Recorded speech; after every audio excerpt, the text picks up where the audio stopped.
में आपका स्वागत है। आज पॉलिटिकल साइंस की क्लास में मैं आपके सामने उपस्थित हूँ और अब तक अपन लोगों ने भाग 1 पढ़ लिया, संसद क्षेत्र राज्य आर्टिकल 1 से लगा करके आपके राज्य और संसद ये आर्टिकल 1 से लगा कर 4, और अपने ये भी पढ़ा कि आर्टिकल 5 से लगा के 11 तक भाग 2 में नागरिकता से संबंधित प्रावधान है। और ये भी पढ़ा है कि भाग 3 है, उसमें क्या है, भाग 3 आपका आर्टिकल 12 to 35 क्या मौलिक अधिकार, और भाग 4 में क्या है, नीति निर्देशक तक क्या है, नीति निर्देशक तत्व। तो ठीक है, इनके बारे में डिटेल से अपन आगे पढ़ेंगे, लेकिन भाग भी एग्जाम में पूछ लेते हैं, ठीक है, विस्तार भी पूछ लेते हैं, इसलिए अपने को ये भी ध्यान रखना चाहिए। भाग 4A जोड़ा गया, किसमें 51A में क्या जोड़ा गया भाई, मौलिक अधिकार पूर्व यूएसएसआर से दिए गए थे स्वर्ण सिंह कमेटी की सिफारिशों के आधार पर। और अपन ने भाग 5 पढ़ा था, भाग 5 में क्या पढ़ा भाई, भाग 5 में पढ़ा था आर्टिकल कितना 52 से लगा करके, ठीक है ना, 151 तक, ठीक है ना। और अपन ने ये भी पढ़ा था कि संघीय सरकार से संबंधित प्रावधान है। आज अपन यही शुरुआत करने जा रहे हैं पहले से, ठीक है ना। तो पहला अपन लोग राष्ट्रपति के बारे में पढ़ेंगे। राष्ट्रपति पढ़ो इससे पहले मैं आपको बताता हूं अपन संसद के बारे में पढ़ना चाहिए। संसद का राष्ट्रपति पार्ट होता है, आप लोग जानते हैं, ठीक है ना। संसद किसको बोलते हैं, राष्ट्रपति, राज्यसभा और लोकसभा को मिला करके क्या बोलते हैं, संसद बोलते हैं, ठीक है ना। एक कार्यपालिका होती है, संघ की जो कार्यपालिका होती है उसका राष्ट्रपति अभिन्न अंग होता है, ठीक है ना। कौन होते हैं, एक राष्ट्रपति होता है इसका अभिन्न अंग, एक उपराष्ट्रपति भी इसका अभिन्न अंग होता है, ठीक है ना। और मंत्रिमंडल प्रधानमंत्री प्रथम होता है, मंत्रिमंडल प्रधानमंत्री इसके साथ, मंत्रिमंडल प्रधानमंत्री, और इसके बाद में अटॉर्नी जनरल, महान्यायवादी जिसको बोलते हैं।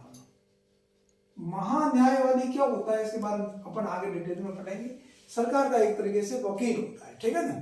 वो आपका सरकार की कार्यपालिका होती है, उसका अभिन्न अंग होता है केंद्र सरकार की। क्या कार्यपालिका का मतलब क्या होता है अपन ने ये पढ़ा। और इसका भारतीय संविधान में 52 से लगा करके 78 तक क्या है, आर्टिकल 52 से लगा करके कार्यपालिका से संबंधित जो प्रावधान है, संघीय कार्यपालिका से संबंधित जो भी प्रावधान है वो आर्टिकल 52 से लगाकर 78 तक है, ये है। इसके बाद में अपन देखते हैं कि राष्ट्रपति क्या होता है, आपका राष्ट्राध्यक्ष होता है, ठीक है। और प्रधानमंत्री होता है वो शासनाध्यक्ष होता है, ठीक है ना। पहले अपन राष्ट्रपति से संबंधित कुछ प्रावधान पढ़ेंगे, राष्ट्रपति का निर्वाचन पढ़ेंगे। निर्वाचन में सबसे पहले निर्वाचक मंडल पढ़ेंगे अपन लोग। निर्वाचक मंडल में कौन कौन होते हैं राष्ट्रपति के, ये क्वेश्चन आपके एग्जाम में पूछते ही रहते हैं, ठीक है ना। सबसे इंपॉर्टेंट बात यह है कि राष्ट्रपति के निर्वाचक मंडल में संसद के, ठीक है, संसद के दोनों सदनों के निर्वाचित प्रतिनिधि होते हैं, निर्वाचित, ठीक है, मनोनीत नहीं होते हैं, ठीक है ना, ठीक है, निर्वाचित सदस्य, ठीक है ना, मनोनीत नहीं होते। ये बहुत इंपॉर्टेंट क्वेश्चन है, एग्जाम में आता रहता है। कैसे आता है एग्जाम में, कि संसद के दोनों सदनों के सदस्य क्या होते हैं, आपके राष्ट्रपति के निर्वाचक मंडल में शामिल होते हैं। ये क्वेश्चन गलत है। क्यों गलत है, क्योंकि दोनों सदनों में क्या होते हैं, वो मनोनीत भी शामिल होते हैं, ठीक है ना। आपको पता है राज्यसभा में 12 सदस्य मनोनीत होते हैं राष्ट्रपति के द्वारा, लेकिन लोकसभा में पहले 2 सदस्य मनोनीत करते थे एंग्लो इंडियन को, जिसका प्रावधान कुछ दिनों पहले खत्म कर दिया गया है, ठीक है। तो आपको ध्यान रखना है, निर्वाचित संसद सदस्य होते हैं वो क्या करते हैं, मतदान में भाग लेते हैं, इसके निर्वाचक मंडल में शामिल होते हैं। नंबर 2, राज्यों की विधानसभा, राज्यों की विधानसभाओं में, राज्यों की विधानसभा, निम्न शब्द, राज्यों की विधानसभाओं के निर्वाचित सदस्य, ठीक है ना, मनोनीत नहीं। पहले राज्यपाल एक व्यक्ति को मनोनीत कर सकते थे, वो नहीं है, निर्वाचित सदस्य, ठीक है। विधायक, राज्य विधानमंडल में विधान परिषद होती है, उसके सदस्य राष्ट्रपति के चुनाव में भाग नहीं लेते हैं, आपको ध्यान रखना है, ठीक है। और नंबर 3 आपके दिल्ली, ठीक है, राष्ट्रीय राजधानी क्षेत्र दिल्ली बोलते हैं, केंद्र शासित प्रदेश दिल्ली, पांडिचेरी और पांडुचेरी, दिल्ली और पांडिचेरी केंद्र शासित प्रदेश,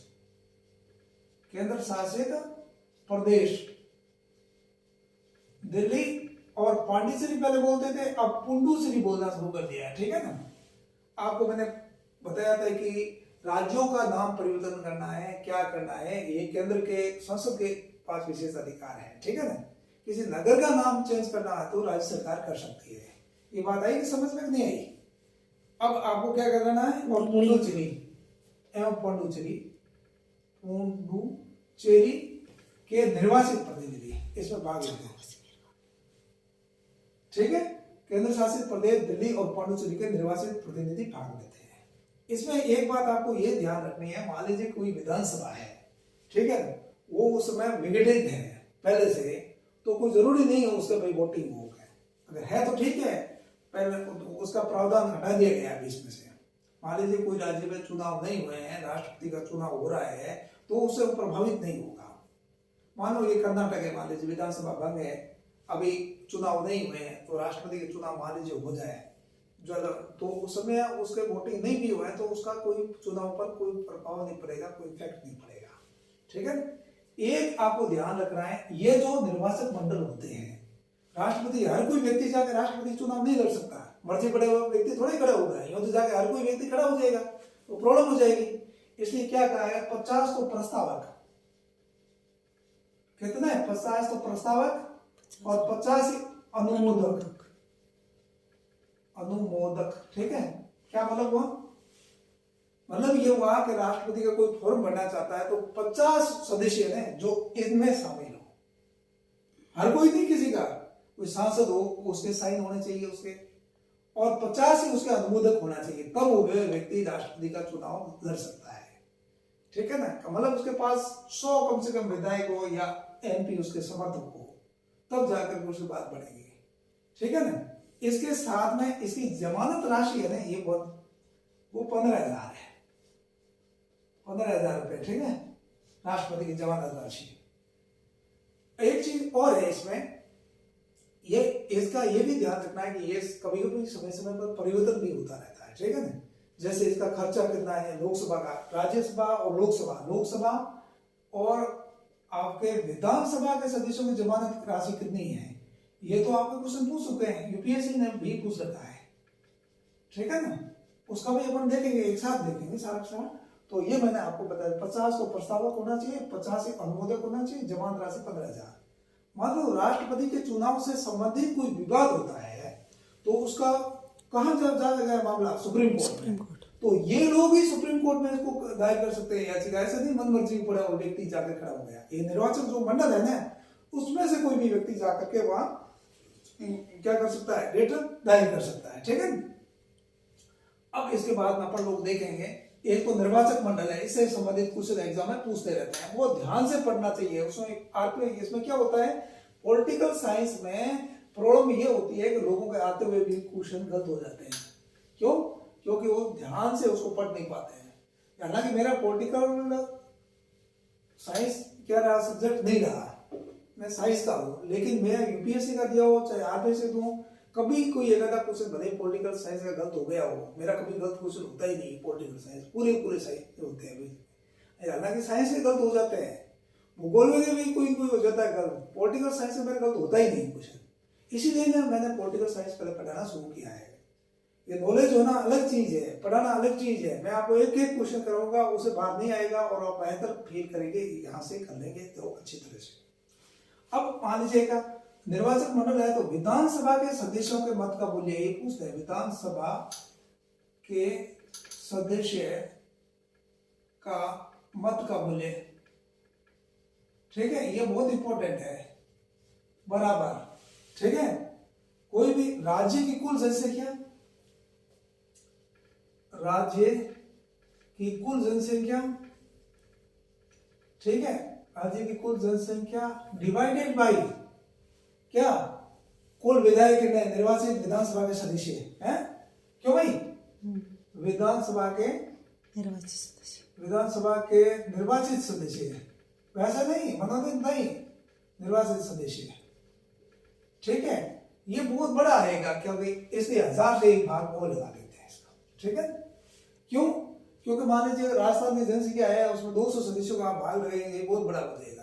अब मैं एक चीज बता रहा हूँ, राजस्थान के सदस्यों का कितना होता है, 129 है। मैं आपको जैसे बताऊं, अब जनसंख्या राजस्थान की लगभग 6 करोड़ 85। 8 करोड़ के आसपास है मान लीजिएगा। तो इसका मतलब नहीं कि 8 करोड़ में आप 200 का भाग लगाएंगे तो कितना आएगा, बहुत ज्यादा आएगा। तो ठीक है ना, लेकिन 10 लाख और करोड़ 8 करोड़ हो गए, तो इसका मैं भाग लगाऊं तो 2 हट गए, ठीक है ना। और फिर 1000 का मैं नीचे और भाग लगा दूं, है ना, तो 3 और हट गए, तो 800 आ गए। 800 हो गए 2, ठीक है, मतलब आप समझ लो 2, 400 आ गए। 400 तो है नहीं अभी। ये जो राज्य की कुल जनसंख्या रहते हैं वो 1971 की जनसंख्या को आधार मान करके लिया हुआ है, ठीक है, इसलिए 129 आ रहा है, ठीक है ना। अब के हिसाब से आए तो करीबन 400 के आसपास आए, मानो अब की जनसंख्या लेते हैं 2021 के आसपास जनसंख्या लेते हैं ना, तो बहुत ज्यादा आता है।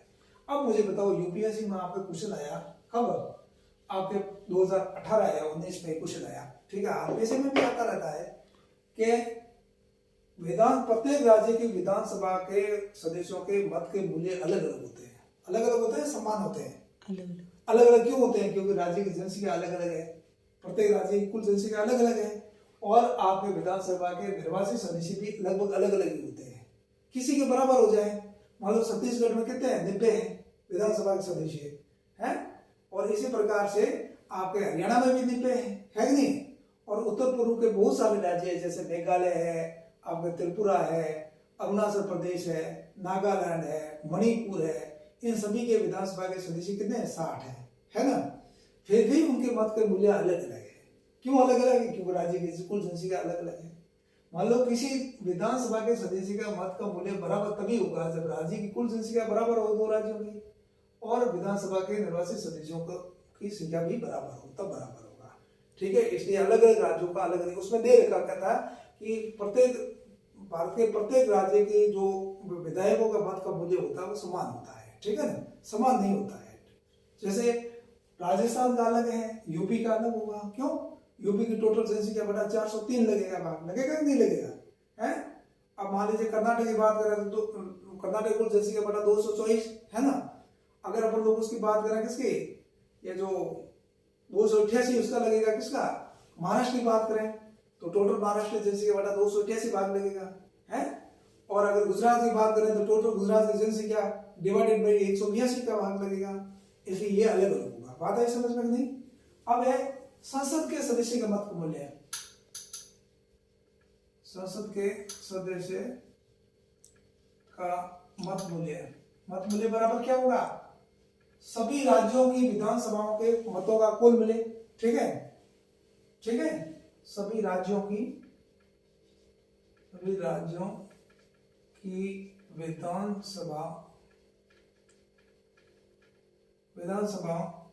के सदस्यों के मतों का योग, है ना। सभी विधानसभा के सदस्यों के मतों का योग, है ना। कुल मत यूं बोल सकते हैं, कुल मत का मूल्य, ठीक है ना। जैसे राजस्थान का मत का मूल्य निकाल दिया, उसको जोड़ दिया, और सभी इस उत्तर प्रदेश का जोड़ दिया, सभी का जोड़ दिया, डिवाइडेड बाई संसद के कुल निर्वाचित सदस्यों की संख्या। मान लो लोकसभा में कितने आते हैं सदस्य, आपका 543 आते हैं, ठीक है भाई, 543 आते हैं लोकसभा में। तो राज्यसभा में कितने होंगे, टोटल अधिकतम 250 हो सकते हैं, तो 230 हो जितने भी हो, तो 543 प्लस राज्यसभा के जितने भी निर्वाचित सदस्य उनको जोड़ देंगे, उसका भाग लगा देंगे। यहाँ क्या होगा, सभी राज्यों की विधानसभाओं के मतों का, निर्वाचित सदस्य उनके मतों का मूल्य का योग, ठीक है ना। समझे बात को? नहीं, यानी हम यूं कह सकते हैं देश के जितने भी राज्यों के विधानसभाओं के विधायक हैं उनके मतों का मूल्य का योग डिवाइडेड बाई क्या करेंगे अपन, मतलब संसद के कुल निर्वाचित सदस्यों की संख्या, ठीक है, उसका भाग लगा देंगे, तो इनका मूल्य बराबर आ जाएगा नहीं आ जाएगा संसद सदस्य का, ठीक है। ये एक रूपता बनाए रहते हैं, सभी राज्यों के विधायकों के मतों का कुल मूल्य, ठीक है, डिवाइडेड बाई आपके संसद के निर्वाचित सदस्यों की कुल संख्या, ठीक है, कुल क्या कहते हैं सदस्य संख्या, ये अपन निकाल लेंगे इसका संसद के सदस्य का मत का मूल्य और विधानसभा के सदस्य का मत का मूल्य। ये यूपीएससी में क्वेश्चन आया था पिछले बार 2-3 साल पहले, तो इसको ध्यान से रखना है। आज महत्वपूर्ण क्वेश्चन आया है एक तो निर्वाचक मंडल में कौन कौन शामिल है, एक इनका प्रस्तावक कितने, अनुमोदक कितने, और इससे संबंधित कोई विवाद होता है राष्ट्रपति के चुनाव से संबंधित तो ये लोग ही सुप्रीम कोर्ट में जा सकते हैं, हर कोई नहीं जा सकता, ठीक है ना। और इसके साथ में जमानत राशि, ठीक है। और विधानसभा के मत का सदस्यों का मत का मूल्य कैसे निकालते हैं और संसदीय सदस्यों का मत का मूल्य कैसे निकालते हैं, ये बात आज अपने को समझ लेनी है, बाकी और अपन कल आगे देखेंगे। ओके बाय, ठीक है।